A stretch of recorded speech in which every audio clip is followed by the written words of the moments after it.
নমস্কার বন্ধুরা, সবাই কেমন আছো? আশা করি ভালো আছো। তো আবার চলে এলাম আর একটা নতুন ভিডিও নিয়ে। তো আমি দেখো সকাল সকাল রান্না বান্না সেরে নিয়ে এক তরকারি ভাত করেছি। তো একটু বাজারে যাব বলে তো তাই এক তরকারি ভাত করেছি। তো দেখো ফাইনালি চলে এসেছি শপিং মলের ভিতরে। তো কয়েকটা জিনিসের খুবই দরকার ছিল, তার জন্যে সকাল থেকে তো পড়ানো থাকে আমার।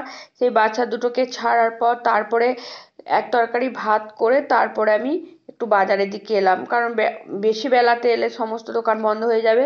তার জন্য এক তরকারি ভাতই করলাম। তো কর্তামশাই দেখো আগে আগে চললো, আর আমি একটু ধীরে ধীরে যাচ্ছি কারণ আমি তো ভিডিও করছি। তো শপিং মলে কেন কিনি বলো তো? একসাথে সমস্ত কিছুই একই জায়গাতেই পাওয়া যাবে। তো জানি রেটটা একটু বেশি, তো এটা সেটা এ দোকান সে দোকান করে ঘুরে বেড়াতে হবে না। তার জন্য এখানেই ঢুকি।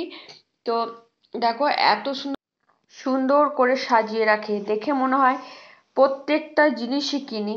তো যা না কিনি তার থেকে বেশি আমার শপিং মল ঘুরতে খুবই ভালো লাগে। খুব মানে মনটা খুব খুশি খুশি লাগে। বন্ধুরা, তোমরা আমার মতো কে কে আছো যে আমার মতো এরকম শপিং মলে কেনাকাটা করতে পছন্দ করো? আমার তো খুব ভালো লাগে। তোমাদের কার কার ভালো লাগে কমেন্টে অবশ্যই জানাবে। তো দেখো একটা আচারের প্রয়োজন ছিল। তো আমরা এই আচারটা মিষ্টি থাকে না, নুন আচার।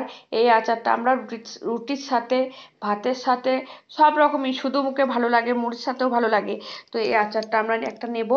একটা নিয়েছিলাম 2 মাস আগে, সেটা শেষ হয়ে গেছে। তো এই একটা আচার নেব। তো দামটা দেখা দেখি করছি আমরা দুজনে। আচার আমি বাড়িতে সব রকমেরই আচার বানাই। তেঁতুলের বানাই, কুলের বানাই, আমের বানাই। তো এবারে তোমরা শুনলে অবাক হয়ে যাবে। এবারে আমি 13 কেজি আমের আচার করেছিলাম আর 5 কেজি কুল। তো সমস্ত আচার আমি তো খাই না, আমার ছেলেও খায় না, আমি মিষ্টি আচার মোটেই পছন্দ করি না। তো এটা শেষ করলো আমার বর। তো ও খুবই আচার পছন্দ করে, আচার আর টক ওর খুবই প্রিয়। তো আমি খাই না, আমি মুখেই দিই না আমের আচার। আমার এই আচারগুলো খুব ভালো লাগে। মিক্সড পিকল আচার, মানে এটার মিষ্টির ভাগটা থাকেই না। এটা এত সুন্দর করে না, অপূর্ব স্বাদের হয়। আমার খুবই ভালো লাগে। জানি না এরা কিরকম পদ্ধতিতে আচারটা করে। তো আমি একবার ট্রাই করেছিলাম ইউটিউব দেখে। তো সেরকম হয়নি।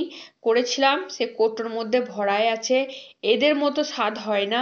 তো এরা একটা আসল ব্যবসাদার, এদের তো ভালো হবে। তো দেখো পুরো শপিং মলটা একটু ঘুরে নিচ্ছি, কারণ যেগুলো বাড়িতে মনে পড়ে না সেগুলো শপিং মলে এলে পরে চোখের সামনে দেখি। তো এই জিনিসটা দরকার, ওই জিনিসটা দরকার। তো শপিং মলটা এতটাই ভালো লাগে ঘুরতে, প্রয়োজনীয় জিনিসগুলো চোখের সামনে পেয়ে গেলে পরে সেটা নিয়ে নিই। তো এটাই একটা সুবিধা, মানে বাড়িতে যেটা মনে পড়ে সেটা দোকানে এসে মনে পড়ে না। তো দেখো আমি একটা লিডল সাবান নিয়ে নিলাম। তো আমার এই লিডল সাবানের সেন্টটা খুবই মিষ্টি লাগে। তো আমার বর আর ছেলে এরা দুজনেই প্রথম থেকে মানে আগাগোড়া ওরা মার্গো সাবানটাই মাখে। তো সেটাই দেখছে, একসাথে 6টা থাকে না, কিছু সেভ হয়। তো সেটাই ও দেখছে। ফাইনালি পেয়েও গেছে একসাথে 6টা। এরপর চলে এলাম, দেখো স্টিলের স্টিলের বাসনপত্রগুলো দেখো এবারে চকচক করছে, মনে হচ্ছে সবগুলোই নেই, তাই না? তো আমাদের নেওয়া হয়ে গেছে। আমরা উঠেছিলাম একবারে 3 তলার ওপর, এরপর নেমে এলাম। তো আমি ওই দিকটা একটু দেখে নিলাম। মেয়েদের তো বুঝতেই পারছো, সাজের নজরের দিকে একটু, সাজের জিনিসের দিকে একটু নজর বেশি। তো আমরা কাউন্টারে চলে এলাম এবার বিল করার জন্য। বন্ধুরা, তোমরা দেখতেই পাচ্ছ কি কি নিলাম। তো এইখানে চলে এসেছি বিলের কাছে, দেখো কি কি নামানো আছে।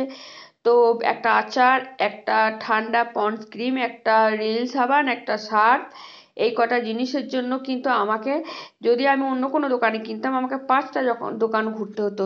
তো একটা দোকানে পেয়ে গেলাম, এবার আমরা বেরিয়ে যাব, আমাদের কেনা শেষ। তো লাস্টে আর একটা একটা কাজ আছে, এই যে বিলটাকে দেখাতে হবে, সেটাকে দেখিয়ে নেওয়ার পর আমরা বেরিয়ে যাব।